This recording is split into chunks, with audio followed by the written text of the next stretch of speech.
What is going on, everyone? Welcome to the Gaelic Gridiron podcast. We are back with a new episode after a little bit of a break. Took a bit of a breather there for a while, but there is a busy few months ahead for NFL fans here in Ireland and indeed around the world. Lots going on in the build up to the new season. And we, of course, are going to have a game here, our own very own game here in Dublin in just a few months' time. But this week we have the NFL draft. And with me now to talk about the growth of the game internationally and look at the draft a little bit, none other than Mr. Mike Carlson. Mike, it's a pleasure to have you here. How are you, sir? Oh, I'm doing okay. Nice quiet weekend, basically, with the holiday. And it's nice to have the sun still out at this late hour of the day. Absolutely. It will get better as we go along. My only question is why someone named English is presenting the Gaelic Gridiron podcast, but I'm sure there's a good explanation for that. You know, I've gotten that question many a time, Mike, not only in relation to the podcast, but also to being an Irishman called English. But look, that's a conversation for another day. If we got stuck into it now, Okay. explaining my family tree would be here for a while. Mike, look, thanks again for your time. I mean, such I can say a living legend of the sport of American football here on this side of the Atlantic. And I'm sure that the vast majority of people listening and watching, especially of a certain age, are very familiar with your work. But for those who mightn't be, can you kind of take me through your background with American football and NFL? Well, I mean, I grew up obviously with American football. My dad had played football in college. We lived in New Haven or near New Haven and went to Yale University games back in the days when they were pretty important things. I don't think I was there. It's an argument in the family, or was while my dad was still alive, of whether or not I was at the 1956 game when Yale beat Army. Which was a huge upset at the time because Army was in those days much more of a power than they are now. But I did start. I know I went in 57, 58. So I watched quite a bit of football. It was very different in those days. College football was the glamour game. The NFL was still kind of the equivalent in Britain of rugby league, as opposed to rugby union. Hard men playing on Sundays in the industrial Northeast, and that started to change obviously after the 1958 championship game. They went into overtime, first time that had ever happened on national TV. Johnny Unitas at quarterback for the Baltimore Colts and the New York Giants. And I remember watching that. It's strange because I've used the story in many different ways, but the thing that gets me the most was I was 7 years old and I was allowed to sit with the men watching the game while the wives and mothers were all, in the kitchen cleaning up from whatever. It was Christmas time, so it was like a post-Christmas dinner, and all the men were smoking cigars and drinking highballs and watching this black and white TV because we went to an uncle's house because the game was literally blacked out in New York because it wasn't a sellout. And the NFL believed, putting it on TV would cut the gate, which is an argument. When I came to Britain, I heard from the British football establishment for years. We can't show a live game. We can only show highlights on match of the day afterwards, because otherwise no one will go to the games. If it's such a great sport, what makes you think no one will go to the games? It's bizarre. Anyway, the other kids who were all younger than me, I was the oldest grandchild, were playing somewhere else, and I was watching the game with the men.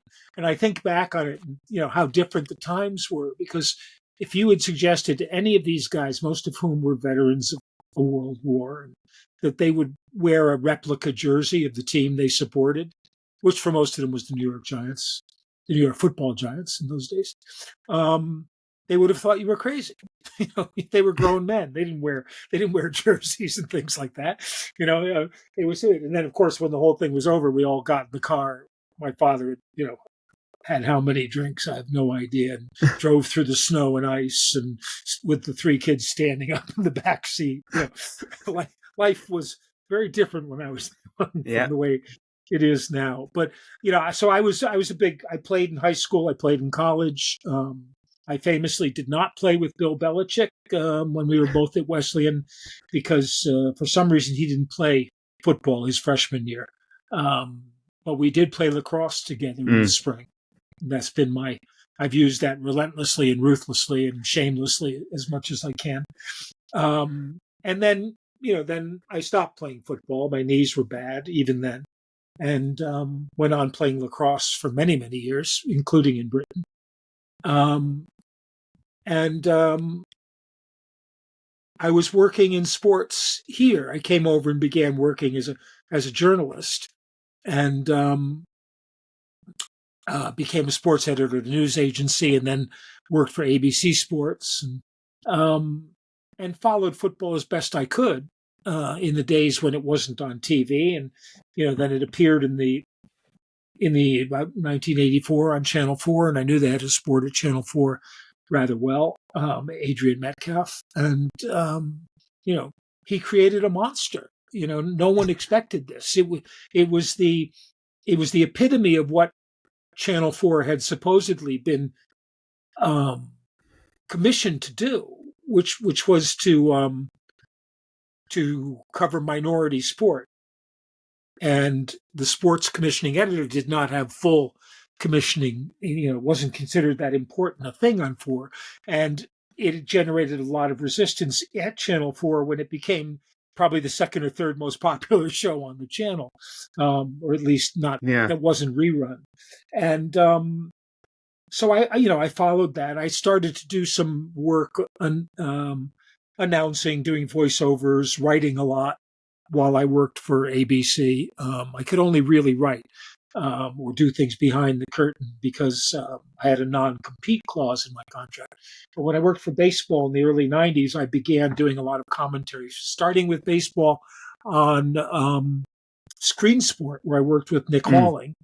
And when Sky picked up the World League of American Football in 91 and 92, but they needed a commentator, and Nick had done the baseball with me and said, I think Mike played football. So, that's where I started. I was doing World League on Screen Sport. And then when the World League came back in 95, Sky hired me again with Nick to do the World League. And then I kind of, I don't know what you would call it, leached into their NFL broadcasts. Yeah. I hosted it for a year, and then Kevin, who was at that point still a basketball coach, Kevin Cadle, my buddy, they decided he was more American than I was, and they wanted him to be the host, to be the host, which was very strange because I was doing the hosting and Nick was doing the color commentary, and the roles should have been reversed because I was asking him questions that sometimes he didn't want to answer because he didn't quite know the answer. And I wanted him to answer so I could then expound on his answers. And it was very lucky for me that was the year. Sky fired me without firing me. They just didn't let me know. Kevin and I were sitting having a talk one time about what he could do if he stopped coaching. And I was giving him, suggestions, what he might want to do. And he had already been hired at Sky to do my job. And he was too embarrassed to tell me that. It wasn't his doing. It was, the executives there. And the producer didn't bother to call me and tell me. Someone dropped the line. And luckily for me, that was when Channel 5, picked up the Sunday night, Monday night games. And again, I knew the head of sport at Channel 4, so I could call up and say, look, I'm not doing anything. And I think they ran through some possibilities and then said, we'd like to hire you, but in fact, I went into a kind of joint audition with a number of people whose names I won't mention, but some of them are very, very well known in other British sports. They said, but we'd like you to be the color commentator, not the host, because it makes more sense for us to have a British host representing the audience. And I said, yep, makes more sense to me too. And so, I think most of the people who viewed things, would follow the story from there. Mark Webster was the first host, and then Colin Murray. Colin left to go back to BBC Radio, and Martin Bayfield, the rugby player, filled in for a bit, his first TV job. Josh Chetwin a bit, who was the baseball color guy on Channel 5. And then Nat Coombs was hired. Mm. He was a comedian, wanted to get in the sports business. And, we've been doing stuff together ever since, which has been great. And then we went to Channel 4, on and off. I did shows with Danny Kelly for a season, with Gary Imlach for a season. And then Oshie came along to join us, and then when that moved again back to Sky, I was actually offered a job at Sky at that point, but I felt loyal to my previous employers and to the BBC, who brought me in to do Super Bowls, and I wound up doing live games and Super Bowls for the BBC for almost 20 years, I think. And actually I'd never done a live one broadcasting. I'd always been in studios for the other networks. So that was great. We did a few games live. And I always look back and tell people that the first Super Bowl I did for BBC was 2007, which was one of the best Super Bowls of all time. And from that point on, we have had a run of Super Bowls that were incredible games. Only one that didn't really fit that bill, and that was the one in New York, where Seattle beat Denver so badly, and we were doing that on site. It was a really tough second half with Terrell Davis in the studio with Colin Murray and myself, and trying to make it sound interesting. and the weird thing about that game, it was, this is New York in January or early February. And it's no time to be playing outdoors, but they had it outdoors. The weather was balmy. It was beautiful. And by the time my bus got back from the Meadowlands to the city to go back to the hotel and go out, have dinner and whatever, it was pouring with snow. And when I woke up in the morning, it was like it was a blizzard. I was visiting friends. I was going up the Hudson to visit some friends, and I could barely get a train out. And the next morning, I got there, and then the next morning he decided he'd drive me to my brother's house in Connecticut. We had to shovel out his driveway to get out. And then when I got to my brother's house, we had to shovel out his driveway to get in. And the glamour of television to the real life of shoveling snow. I'll tell you, on the airplane back, they should have put me on a stretcher because my back seized up from doing all that shoveling. And when I look back on it, it was the worst Super Bowl ever. Just all around the game and the day after. Yeah, 4 days later, I was still suffering, intense pain. But that's what happens when you get old. I love that. Just some of the stories there. You talk about how long you worked covering Super Bowls and the different channels back at the really kind of primitive days of NFL coverage in Channel 4. And you mentioned Kevin Cadle there, and I know a lot of my friends and a lot of my NFL fans of my generation would have grown up, watching Kevin Cadle and yourself on Sky Sports. So it really is special to hear you mention him there, and he really did. Yeah, and Kev was such a great guy. Kev was a gent, and you could really see his passion. And I know that, like I said, so many fans in Ireland and the UK that I know would have grown up with him, and he was their introduction, along with yourself and some of the other names that you mentioned there, to NFL. So it's great to hear you mention him there. Yeah, but Mike, it's a funny thing. I'll just I've been reading a book about the Eastern Basketball League, which was a kind of minor league. In the 60s and it started in the late 40s, I guess, but it was quite big in the 60s, early 70s, before the ABA took away all its players. And they had some quite good players. And I was reading it, and they mentioned Miles Aitken. And for those who came in right at the start, on Channel 4 when Nicky Horn was doing the games. It was Miles Aiken was the color commentator, and he was quite a good basketball player who played most of his career in Europe. And it's really funny that, when it started in the 80s, and then when Sky got on board in the 90s, both times they had basketball players presenting the football. And I never got a good answer as to why that should be, except maybe that, you could get basketball players who'd moved here to play basketball and stuff, and professionally, who were, and there was no American football equivalent to that in those days. It must have been a bit cheaper as well to get the basketball players. They couldn't get their hands on former American football players. No. As someone who's played such an important role in the international NFL media space, Mike, and this side of this side of the pond, particularly for all these years, and you were there at the very start on Channel 4's coverage, right when back when American football was very, very much a niche sport, and it's definitely come a long way, and it's definitely grown here. But to your mind, what are some of the kind of key factors that have contributed to the growth of the game here in Ireland and the UK? Yeah, I mean, television's obviously the biggest one. And that's, it's the same in America. American football is a brilliant sport for television. The field fits the screen. The action, unlike, say, football, doesn't stretch over the whole field. It's usually relatively compact, and the cameras can follow it.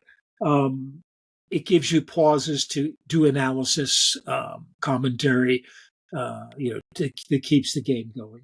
So that was the first thing. There was a point, in the mid '80s when there was a British league that was doing reasonably well, getting some pretty good crowds and quite a bit of play, quite a few people playing.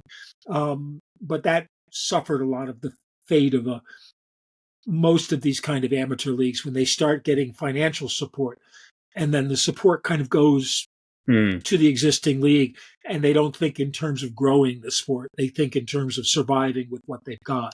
And so that kind of went downhill. But the NFL has come in and is doing a pretty good job of game development, getting youth involved. And it's a difficult sport to sell as a participation sport because participating in the game itself requires it's equipment intensive, it's coach and official intensive, it's practice intensive. I did my daughter's at Warwick. I did a little pep talk for the Warwick University team that was playing in the British Premier Final this year. I met a guy just the other day who plays at his university, and I said to him, I really respect the devotion that players at the amateur level show. It's not like when you're playing in America for your high school or your college and everybody's expecting you to play and they give you here you're doing it on your own time for the most part. And your own dime. And your own dime, yes. And I think he said that they practice twice a week if they can, and work out otherwise. And I know from playing lacrosse in Britain for so long that, if you only practice once a week, it's barely practice at all, and doesn't really prepare you for games. And in American football, practice to me was always the downside of the game, because you have to kind of get up for practice the same way you would get up for a game. Except not. And practice is really demanding of you and physically draining of you in a way that it's not in a lot of sports. It's almost fun in some sports, even though coaches may try to, drive you to extinction or whatever to see how tough you are. But so I think that was a good part. And paradoxically, although at the time I hated the decision, Roger Goodell's 2007 decision to kill the NFL Europe and instead start staging the international games has been justified tenfold. Not only does the league make money off it instead of losing money, which was not as huge a thing as some of the owners would argue. The losses were actually, anyone looking at it would say, at least justified by what the league produced. But in terms of, and it was a good league in terms of player development, in terms of game development, in terms of selling the sport, it was horrible. Because it only was successful in places where American football was already relatively Yeah. popular. Cities in Germany, Yeah. for the Mainland most Europe part, mostly. Britain and Scotland secondarily, or London and Scotland secondarily. And it doesn't. You can't sell the game by playing a lesser version of it. And it's hard to sell the game in person. It's harder than it is on television because people watching on television have people explaining it to them who know what they're talking about, and can translate that into their languages. So I think that's been the big thing. And if you watch over the last what is it now, 17 years, you can see how they have quite deliberately grown the sport off of the television. And then you've got people like OC, who've got that been there, done that credibility, but also understand almost instinctively the audience that they're speaking to. And he was one of the few people I've dealt with, worked with, and lots of players would come through, and do guest spots and stuff, but very few of them were able to pitch what they were doing to our audience. Strangely enough, Rod Woodson, who I did the first 2 Super Bowls with BBC with, was perfect at that. Never too technical, never talked in jargon, never, and now you get lots of people who've grown up watching the game and reading about it and stuff, and they talk in jargon to give themselves credibility. Rod didn't need to give himself credibility. So that way he was literally explaining himself, explaining what was going on the way you would to any casual person who might not understand it. And that to me has always been what I've been trying to do, make it somewhat amusing, but couch it in terms that people could understand. And, and a lot more of the, what would you call it, macro view than the micro view, because I didn't want to be saying to people, oh, I played at Wesleyan in 1971, and, this is how you block this kind of thing, when I can see with my own eyes they're not blocking it the way we did. And the guys are better blockers than I could ever dream of. And they're about 100 times more sophisticated on the offense and the defense. So you try to put that, instead of trying to explain the 100 degrees of sophistication, you try to put that in simple terms that don't, that you don't have to refer back to a simpler way of doing it, or unless it's something that people can understand, a rugby tackle, an American football tackle. There are differences. And when you explain the differences, you can then sort of lead to why they're different, which is pretty much a simple thing. You can argue techniques, it can get complicated, but the idea of it is very simple. In American football, you're trying to stop the guy cold. In rugby, you're trying to control him and not let him pass off, and and give your teammates time to get behind you so you can set up a ruck or whatever you need to do. In American football, it's knock the guy over, get his knee on the ground by whatever means you need to. You talk about the international games, the international series being one of the driving forces of the growth of the game here across the pond and this side of the Atlantic. And this year we have a record number of NFL international games, including historic first games in Madrid, in Melbourne, and in Dublin, of course, most importantly. Where else kind of stands out to you as potentially good sites for games internationally moving forward? Well, the German cities always, because it's got a nice foothold in Germany. The German domestic league is relatively.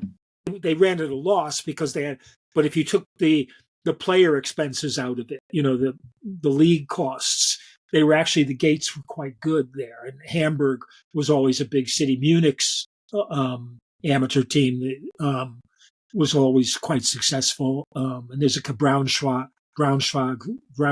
who won't host a game because it doesn't have a big enough stadium. But so that's a fertile ground. I think I think you could probably run games in Poland. I'm not sure what the conversion rate is on the currency these days, but given what the dollar's doing, anything might look attractive to the Trump administration. Um, and Ireland, obviously, to me, Italy is an interesting one because there wasn't a team in NFL Europe because the Italians wanted to control their own teams. They couldn't get past that kind of barrier of not having the team, actually run or owned by the league. But Italy would probably Milan's been a pretty good spot for international sport for American sport, and of course Dublin is, I think, a great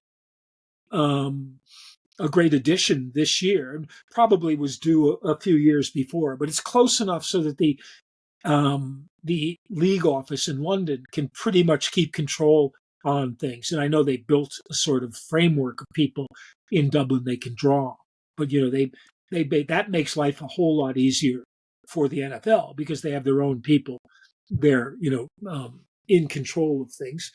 And it's an audience that, I mean, I did a game in Dublin back in the day.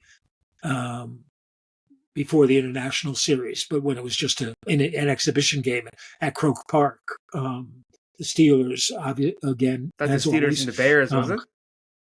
The Bears, yeah. Was it Steelers and the Bears? Yeah, because the Rooney family, the Bears were still big from the fridge days. They sold out Wembley, after they won the Super Bowl in '85. They sold out Wembley in '86 for a preseason game. And Dublin's got that kind of American link, which the Americans think all Irish love Americans, and the Irish think the Americans are really silly for thinking that. But it works both ways, so the Americans come over and they get the kind of blarney that they're expecting, and they go home happy, and Ireland goes home having profited from the exchange with all the tourists, and everybody loves it. And I think the presentation in Ireland, and we've seen, I was at the college game last year, is already first rate. Something the NFL really doesn't have to worry about.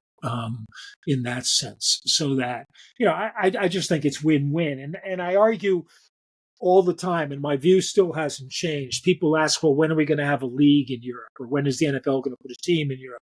And I think although the NFL is willing to take risks, and they've demonstrated that, they are also very, very smart, and they know that if it's not broken, don't try to fix it. The original aim of NFL Europe, of World League, was to actually have a World League.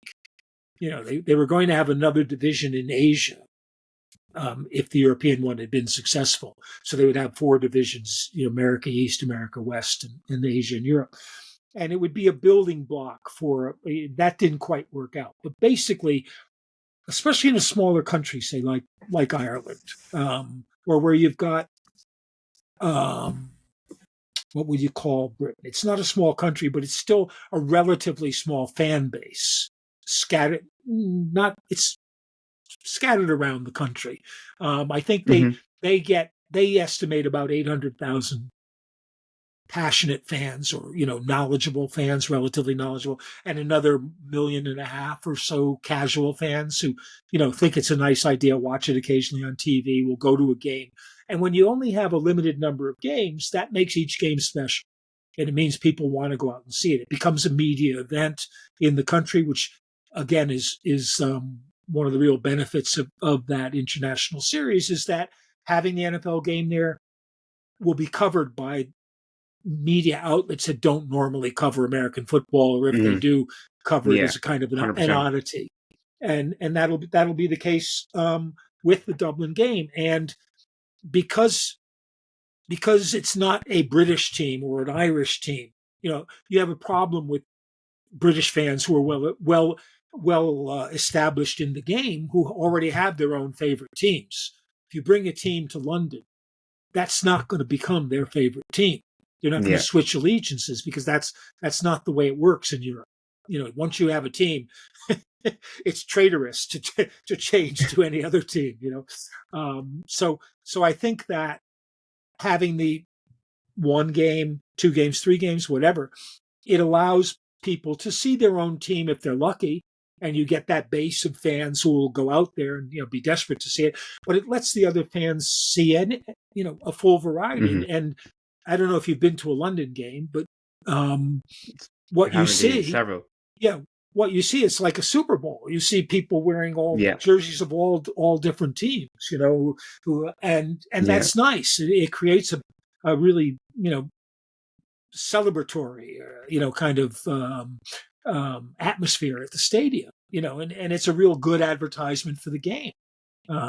So even if your team, it's not like half the stadium's going to be really disappointed because their team has lost. Everybody's going to see a football game. Hopefully, it's going to be a good football game, which and everybody complains that the teams aren't good enough, but that doesn't necessarily mean you're not going to get a good game.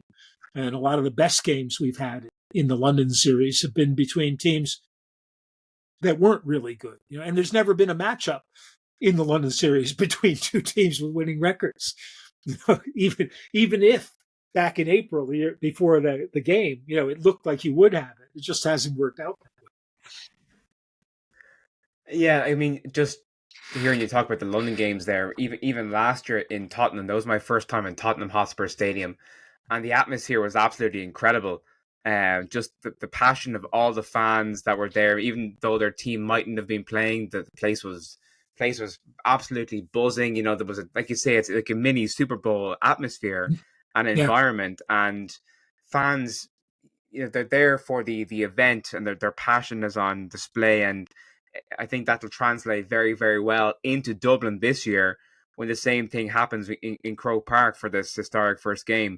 And I'd love to get your thoughts now. We all thought that it was going to be the Packers when we saw the Steelers away home opponents for this year.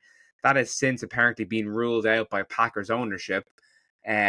So in your mind, who did the Steelers get to play against in Croke Park? Now, it has to be a good team, but they also have to balance out not giving up too lucrative of a home game as well in Pittsburgh, right? Yeah, I think that's one of the problems for the Packers. They did come over to London a couple of years ago, Mm. and I think they were the last NFL team to make the trip, if I'm not mistaken. I don't know. I haven't looked at the schedules and who's on the Pittsburgh schedule and what that might mean, but I would be surprised if it was a division opponent, because that's always such a competitive Mm. and tight division that I think they wouldn't want to give up a home No, game definitely that not. they might have to do to play it. I'm just taking a look now at the Steelers schedule as we know it. And without The seeing, ones that kind of without stand out to seeing me are the the Seahawks and the Bills.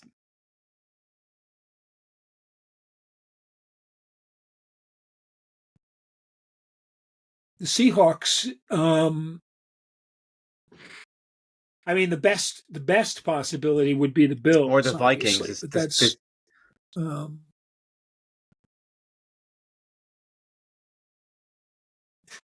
yeah, it's really weird. This I hate to put down Google Chrome or whatever, but it really is slow here on my. So on the road, they face Baltimore, Cincinnati, Cleveland, the no, it's Bears, the Lions, the Chargers, the Patriots. It's a home game, so that comes next. The Ravens, the Bengals, the Browns, the Bills, the Packers, the Colts, Miami, Minnesota, and Minnesota to me would be the most interesting one. I yeah. doubt. I mean, Buffalo would be, but I doubt they get Buffalo to go. Seattle's a good choice. Miami would be interesting because they're still very popular in Britain, and I assume in Ireland as well, from the from the early days. The Dolphins, the Dan Marino Dolphins were everybody's kind of favorite But they're team. also playing. They're also playing. They're the home team. They're the designated home team in Madrid in November. So I don't think they're Okay, going well to give up two that's out there. games. No, they're not. That would be an interesting thing for them to try, though. Two games Hmm. in Europe. The Bengals have done it, obviously, but I don't know if they could. So the Vikings would be my choice on that. I mean, the people will look and say, well, the Colts are probably the worst team in that group. Um, the Colts are Dolphins, so it'll be one of them. Seattle would be very interesting too because that's that's a it's a good game to sell. Although they've lost a lot of their star power in the off season, but you've got Sam Darnold, coming off the great year in Minnesota.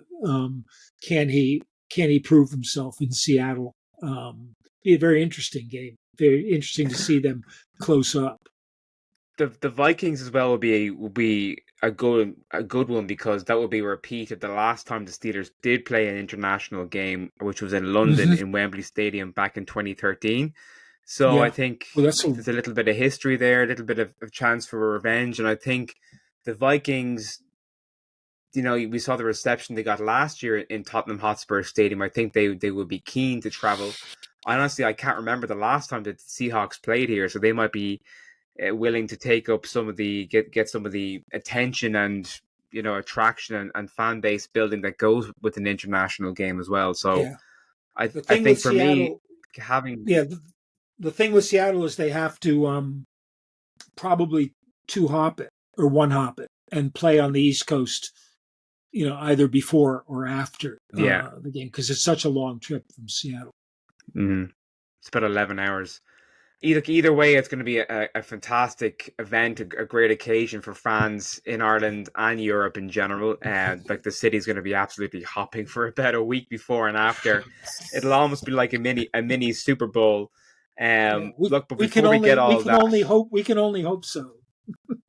it better be honestly like even Yeah, if it's a bad game, I don't think anyone's going to really care because we're actually finally getting an NFL game here in Ireland after all this time.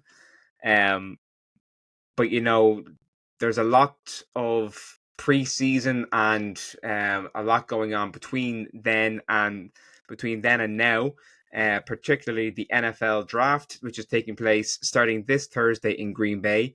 And Mike, it feels like one of the most important drafts in recent times for whatever reason. There's I think a lot more focus on scrutiny on this draft. A lot more people will be paying attention on a global basis.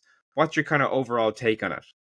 it's funny because being in Green Bay, I don't know whether they brought reporters out there to do a story, but there were two stories that I saw a couple of days ago in two of the different papers about the draft being in Green Bay, and which is mm, it shows how big the draft has got that they would bring it there, and then people are complaining there's not enough hotel rooms actually in Green Bay, to handle it. And people, you can't, you have to fly to Appleton or, and so I thought that was interesting, especially the one in the Guardian, which somehow made fun of Charles Dagnall. Who's done American football on Talk Sport Radio and stuff, and is a big fan. And the person who wrote the article obviously didn't know that, and then never mentioned what the draft is. And I just thought a sentence just to explain it would probably help people understand what the import of it is. But I think it's a different draft, and I agree it's a very important one because most drafts are quarterback centric. Mm, And this one is, I mean, that's the starting point for every single one of the 1,500,492 podcasts and, mock drafts and all that kind of stuff that just intensify. And it's all and this draft is not a quarterback centric mm. draft. Um, Charlie Ward seems to be the consensus to go not Charlie Ward. He's the guy from Florida State. Cam Ward. Yeah, Cam Ward. Charlie Ward was the Out of Miami. basketball player who won the Heisman Trophy. I was wondering who's Charlie Ward? Who have Yeah, I missed this Charlie Ward guy? he never made it in the NFL or in basketball, but he's the kind of like consensus now to go number one overall to Tennessee, who do need a quarterback. And interestingly, the second and third teams picking both need quarterbacks. The Giants have made a show of bringing Shedeur Sanders in, but the draft has one exceptional athlete who you could look at, as being a generational kind of player. And one guy who by normal standards is probably the pretty clear best choice in the draft. The problem with Travis Hunter is the teams have to decide where they're going to play him. And I think, so I heard somebody the other day saying on a podcast that they thought he was, it was one of these guys all seem like teenagers to me now, but on NFL.com, that he was a B plus receiver. I've watched him, and he looks like a really good receiver. He's easily the best receiver in this draft. He's not a B plus, he's an A, and he's not a fully polished receiver, you might say, but he's got huge ability. Now, I could see the argument that he might not be that far ahead of the second or third cornerbacks in this draft, but he still, to me, looks like a clear number one. And, I wrote a piece about this for Gridiron about two-way players. The last real two-way player in the NFL was Deion Sanders, who was Hunter's coach, obviously. His head coach. Colorado. But Sanders only had one game where he played the full season both ways, and he only caught 36 passes that season. The rest of the time he was a cornerback who they ran a set of plays for on offense, which worked for him. And that, to me, would seem the most logical, use of Hunter. But a team that really needed a receiver could use him at receiver and occasionally maybe play him at corner if they had a shortage. But the upside of having one guy doing both also has a downside in that you're doubling his injury risk, and if he gets injured, you're doubling the need for two good replacements if he's your starter at two positions. So it makes more the complications of modern NFL.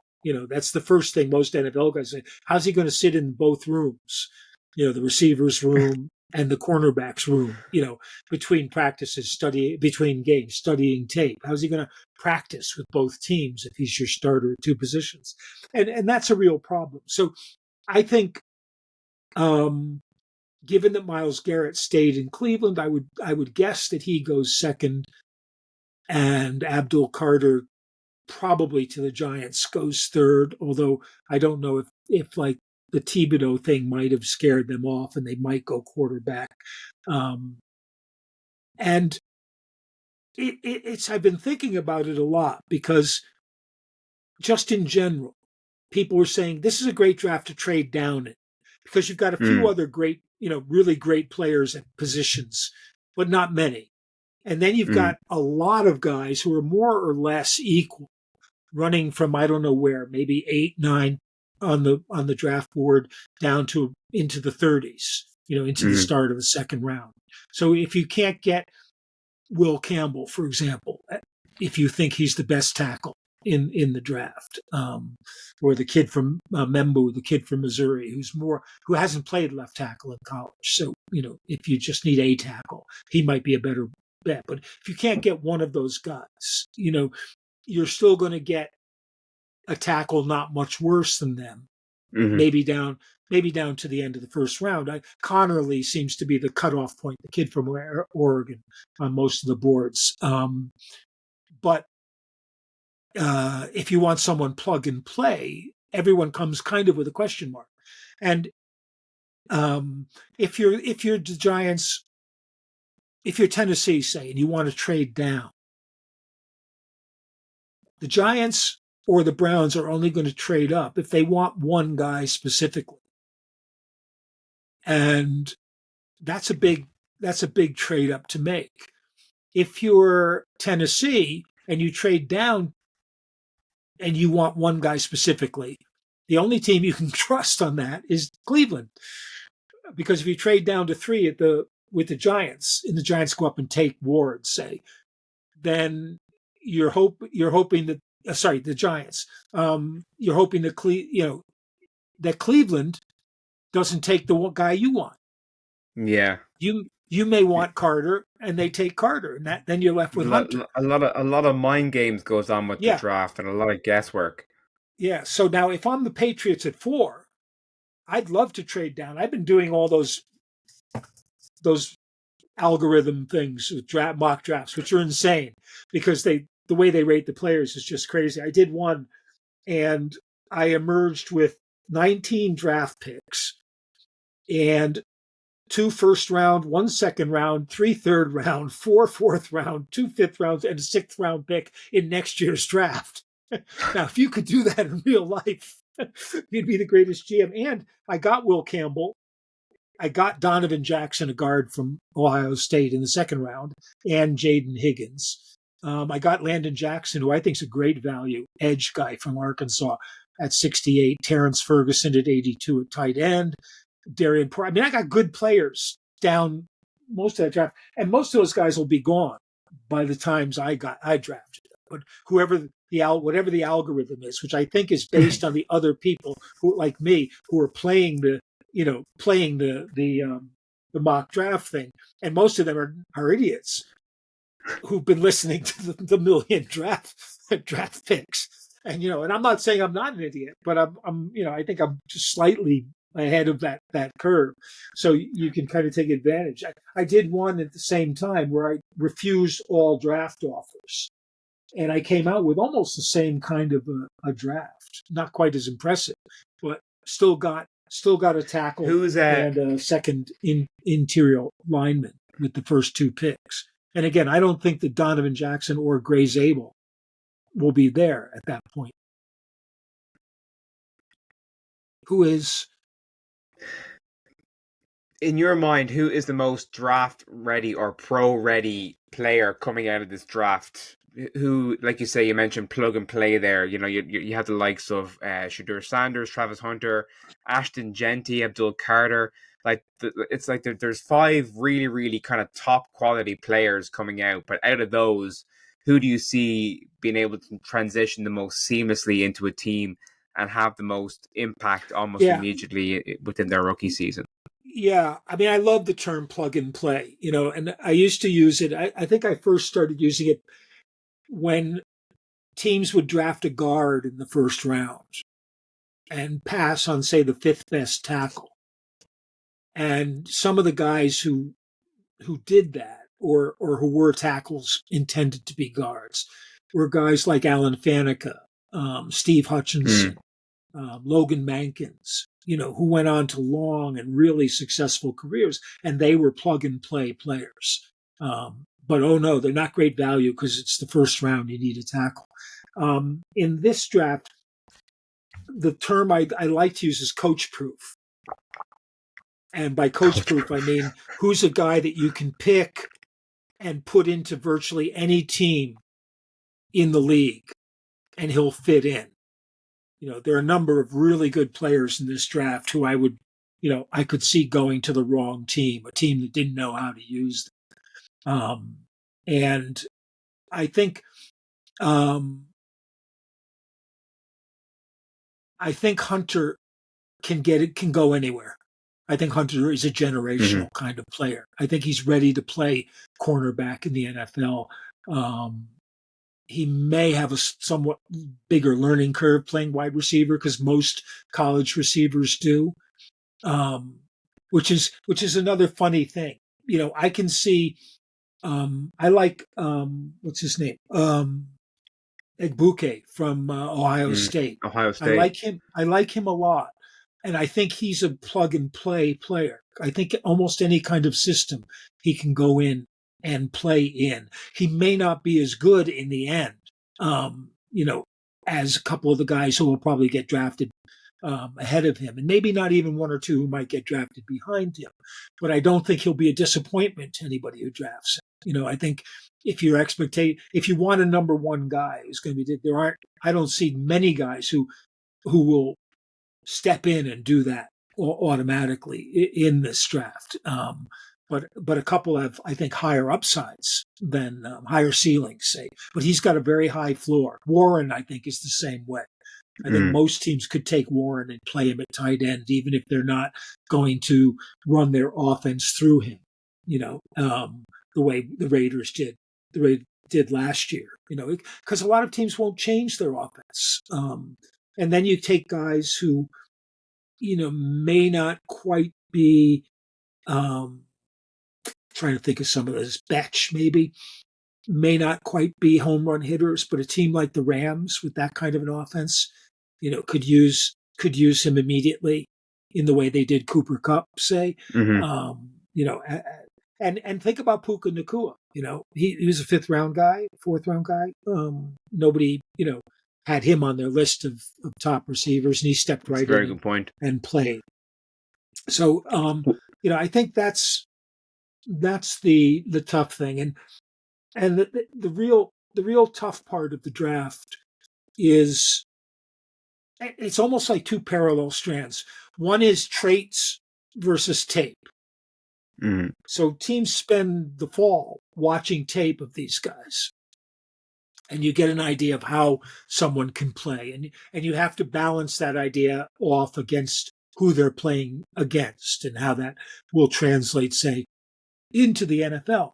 And then once that's all done, you start in with traits, with the physical size, measurements, speed, which obviously the apotheosis of that is the combine.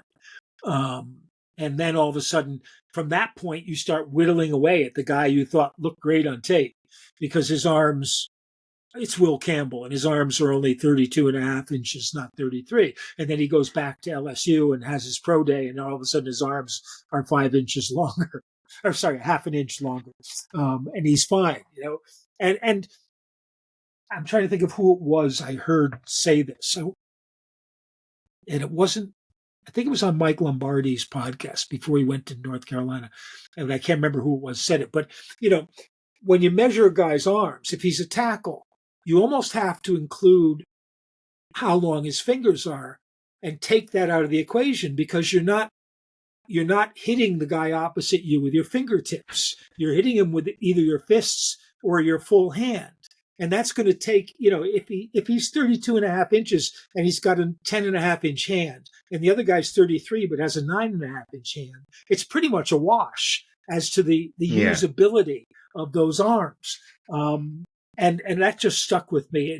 But basically you build a guy up on tape and then you take him apart on traits, or vice versa. So what's the kid, Shamar Stevens, the Texan, who's a monster when you look at him and watches, his speed and his head, and you watch him on tape and he doesn't make all that many plays, and that's the kind of guy who in some systems will blossom in the NFL.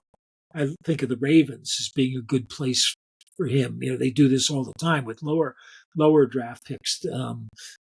Pittsburgh would maybe be an interesting team for him, but there's other teams that will not draft him because they look at the tape and still hold it. And that goes back, that runs parallel to the teams that are able to develop players and the ones who really can't. And it's not a simple thing. It's also a thing of looking at the guy's traits and then knowing that there are things you can't ask him to do with those traits. Or you look at the tape and you say, this guy does this really well, but he's not as big and strong as some other guy, but he does this really well. So if we draft him, that's what we have to use him at. There are some people who think everybody's ready to go. Some teams, and this guy was a great star defensive end in college. He'll be a great star for us, and they don't look and say, well, maybe in our system, he's not quite suited. Everybody knows this, but they overlook it. And there are teams who will develop guys. The Ravens, again, spring to mind, because they would constantly take guys with size, the right traits, and then develop them. I think of Adalius Thomas. Michael Pierce was undrafted, the nose tackle. Mm. And they said, this guy has the traits we want. We can teach him how to play the position the way we want him to play. Bill Belichick's a bit like that. Not quite always as astute on the drafting board, but once he's got the guy, they know how they want to coach him to play their kind of game. And he had Dante Scarnecchia, offensive line coach, who was brilliant at that, taking guys and fitting them in to the way they wanted to play. And to take the whole thing one step further, they had Tom Brady at quarterback. So most of the time, you're not asking the guy to hold off somebody for a huge amount of time because you know Brady can get rid of the ball quickly. And you don't need a bulldozer run game because you're working off play action and you're working off short passes and stuff. So your guys need to influence and gain their seconds that way, as opposed to rolling a team over because your running back has to hit the hole. And you mentioned, this brings me all the way around to Ashton Genty again, who I think is another generational type player. And this is a great year for him because everybody's thinking Saquon Barkley. And he's got those same kind of traits. But unfortunately, I still think someone's going to go for him early. And I notice mock drafts are all of a sudden giving him to the Patriots. Why would you draft him if you're the Patriots? I understand generational kind of running back. Look what Saquon Barkley did with the Eagles. Yeah, look what Saquon did with the Giants for most of his career. He got hurt all the time because they didn't have anyone up front blocking for him. He joined the Eagles and they have a great offensive line. And they had a running threat at quarterback at least, which helped him out as well. So I think you have to look at things in that context and realize that this draft is exceptionally deep in running backs. Not all those guys are going to make it, but you got guys who have a chance to make it, probably 15 deep, maybe more in this draft. Especially since the running back position is so, like everything else in it, specialized. If you don't need a say all-around third down back, there's a lot of guys right now who could help you on third down as long as you don't ask them to pass block on third down, and some who can't. So I think if you don't have an offensive line, you're pissing away your draft pick on Genty. And he'll still be good, but he's not going to carry your team, and if you're lucky, you'll get him through that first year, and then you'll upgrade your offensive line a bit. I'm thinking of the Patriots in particular here, but they're not the only. People are talking about the Raiders getting him as well, and I think the Raiders, their line's better than New England's. Everyone's line is better than New England's, but they may have other needs they find more pressing. Which team, to your mind, Mike, has the most to prove with this draft? For me, obviously, as a Steelers fan, I feel like this is a huge draft for the Steelers.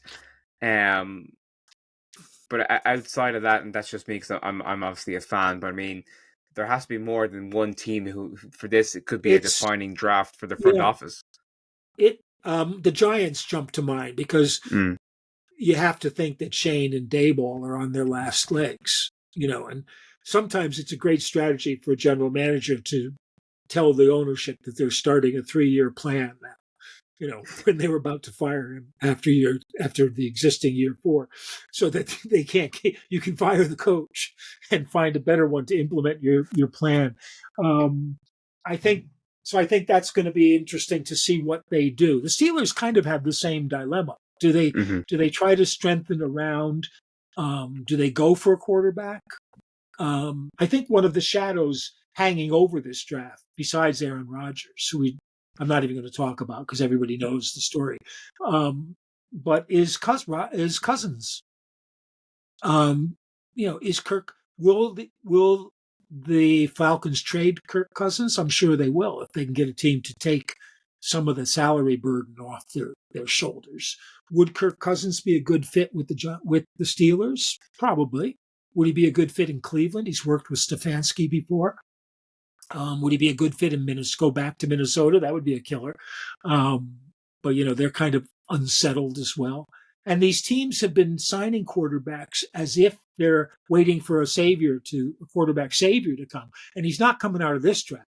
I don't see anybody stepping right in No. and doing the business. And I think Shedeur Sanders could probably play about as well as Justin Fields did at the start of the season last year. Not the runner that Justin Fields is, but I think if they can keep him in the pocket, if they can get him he's got targets now with DK Metcalf and Pickens. It might be enough for them. But you're right that they have at 21, they've got a real decision to make, and a lot of that in Steelers fashion will probably be waiting to see the way the draft falls. And will something fall to them that they can take advantage of. But I think, too, Mike Tomlin's never had a losing season, but the Steelers have not had a run in the playoffs in a long time. Long time. It's not like the Ravens, who've had a pretty consistent, another team that builds from the inside and coaches and stays stable. They're very similar teams in that sense. But the Ravens have had a bit more success, bigger seasons and longer playoff runs than Pittsburgh has had. So, I think that's going to be an ongoing dilemma for them. Is it they have such faith in Tomlin's coaching that they figure they don't need to go crazy trying to put pieces around him? Is it that Tomlin doesn't want them to go crazy and put pieces around him? Is it that his style of coaching predominates over, say, the young geniuses who could be his coordinators? It hasn't been a really impressive successful run of coordinators with him. And he has, and we're getting off topic as well here a little bit, but he has no coaching tree per se. Where you look at some of the other coaches who've been in the league as a head coach as long as he has, and look at all the successful coordinators who have gone on to become head coaches in their own right. So I think, and again, that this is definitely a separate podcast. There are deeper issues at root with the Steelers organization in terms of leadership, and is Tomlin still the right fit for that organization? Is Omar Khan fit for GM? So yeah. I think they have to absolutely nail this draft and nail the season ahead. Otherwise, I just don't think that the ownership can justify keeping that pairing on anymore, getting the same results which is what, okay, it's not a losing season, but being one and done in the playoffs consistently. It's a good point, because in the Chuck Noll years, and even onward, everyone was in sync. The GM, it was a simpler process in those days. There weren't as many people involved. And Dan Rooney had been scouting and doing all that kind of stuff, so he was pretty up on it, way ahead of most owners. He'd grown up in the system, but they were all on the same page. And it stayed that way for a long time. So that's a useful thing. I think the Niners face some problems, not just the draft, but obviously re-signing Brock Purdy. And if you can't get that done, that would affect what your draft will go in, because they've been able to retool, but they're at the point now where that's going to be really hard, because they've had to get rid of so many expensive pieces, which is what happens when you retool. Look at New Orleans, for example, who are basically going to be in cap hell for the next 2 years, guaranteed. How they're going to sign, they can't even sign whoever they draft right now. They're going to have to let players go, or what the problem is, they keep restructuring their contracts and pushing it back another year or two. I guess till Mickey Loomis dies, and then it's someone else's problem. I don't know. And I think that reminds me of Sean Payton, who I think also has a really interesting draft here as to what way he goes. Because right now, when you look at the AFC West, the Chargers and the Broncos are both on the upswing with new coaches. They've got that kind of enthusiasm. They're playing. They played better. They've got guys who have a really strong idea of what they want to do, and unquestioned. And I wouldn't say the Chiefs are looking weaker, but the Chiefs are right now. They don't get many high draft picks. They have to really be creative in that sense and bringing players along. They've done pretty well at it, so far. But there are starting to be quite, they need tackle. They need a tackle, at least one. They're probably going to need some defensive help. A corner would help. If Rashee Rice plays, they're probably okay with receiver, but not great. They need a replacement for Travis Kelce eventually because Mm-hmm. he played the whole season looking. It was almost like his season was in reverse. Like I can't remember the name movie where the guy goes from old man to child. Benjamin Button. Yeah, Benjamin Button. And all of a sudden he was like Travis Kelce again in the playoffs until the Eagles pretty much shut him down, which wasn't his fault as much as the defense they were playing and being. So I think those are three teams that really face dilemmas. You could say Jacksonville and Carolina do, but nobody cares. They always they always do, and they never. Yeah, they don't always succeed. That's kind of the NFL's what do you call it? Shadow zone or something. It's. And if the Jets and Giants both blow their draft picks, that won't hurt. That won't bother me at all. Especially the Jets. Well, Mike, listen. I could sit here all evening for hours and hours talking football with you. Unfortunately, we do have eventually we're going to have to cut things off. But listen, thank you very much for your time. It's been absolutely fascinating hearing your stories. And just your football knowledge is fantastic. I wish we could have spent more time talking about the draft and talking about NFL internationally. But I think at some point we're going to have to actually sit down and have a pint. I presume you'll be over here for the games for the game in September or October, whenever it is here for the game in Dublin. I'm hoping I will. I'm pretty sure I will. Fantastic. Right now, and I'll probably be over for the college game in August as well. I was last year. I completely forgot about the college game. I think at this stage, the excitement for the NFL game in Ireland is just so big that the college game is kind of like, oh yeah, that's also happening. But again, that is a very important important event, of course. And as you said earlier on in the podcast, part of the reason why we did get an NFL game was because the league could look at how successfully run the college games were, how well attended they were, and the basis for which an NFL game could be built upon. So I think it's safe to say, and I think you'll agree with me here, Mike, that the American football in Ireland is at a very, very strong position right now, and is only going to keep getting bigger and bigger as the years roll on. I think so, and I think Ireland's got that big advantage too of they've got a number of sports which are big, but two of them are their own sports, and that becomes less distracting. Football's always there, but it's primarily English football, as opposed to League of Ireland, and you've got GAA, but in terms of kind of like international stuff, that there's a big hole there which NFL fills at the moment, and I think will fill it even more and more as that goes on. It's a great opportunity. I mean, great time to be Irish. If you can figure out whether Prendergast or Crowley is going to be your fly half for the next 3 years. That's a whole other kettle of fish. That's a separate podcast. We won't get into that right now. We might cause a bit of I'm old enough. Yeah, I'm old enough to remember Tony Ward and Ollie Connolly. So we've been there before. Yeah. Absolutely, Johnny Sexton or Ronan O'Gara. It's always it's a great problem to have, but it's a conundrum that's yet to be solved. Mike, listen, mind yourself. Talk soon, and thanks again for your time. Really appreciate it. Oh, thank you, Jimmy.